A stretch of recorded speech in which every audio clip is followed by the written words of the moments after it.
Good evening, everyone. Today I am here in front of you to deliver my lecturette on the topic corruption in India.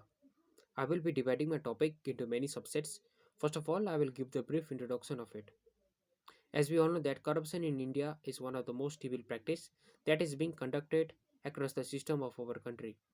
It believes on afflicting the poor for the personal greed. And recently, a survey was conducted by the World Corruption Perception Index, and there India was ranked 101 position out of 160 countries.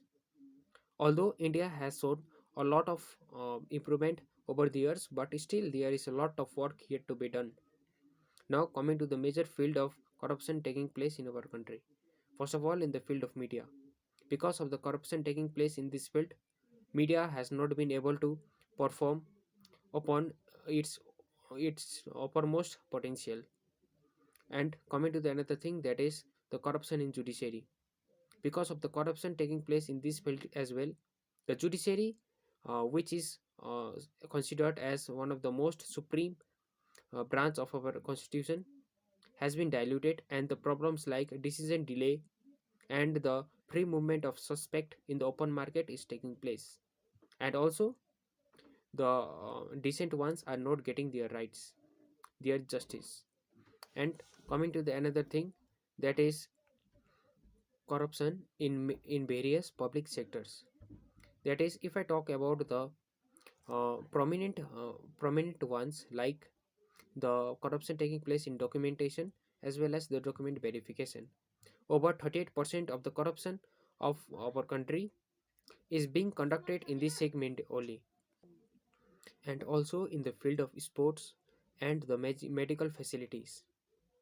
And now coming to the various reasons behind the corruption taking place in our country.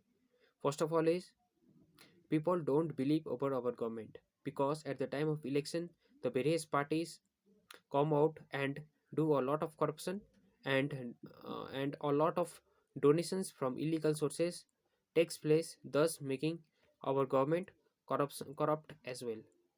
And coming to the another thing, because of the lack of opportunity to the young ones, to the citizens of our country, the corruption is taking place at very high level.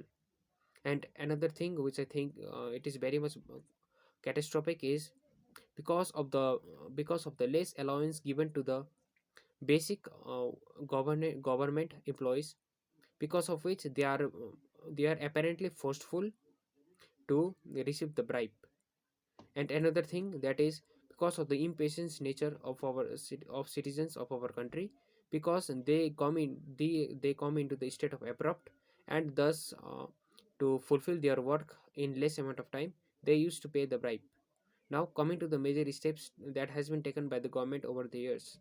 First of all is the demonetization in 2016, whose primary focus was to eradicate the corruption and as well as the black money.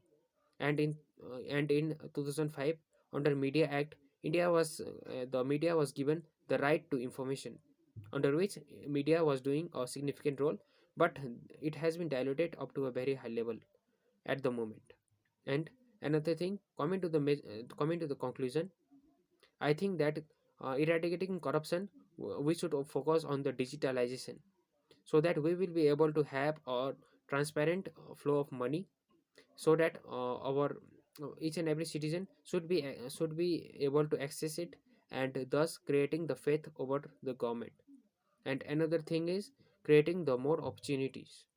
Another thing, that is by increasing allowance for the basic government employees.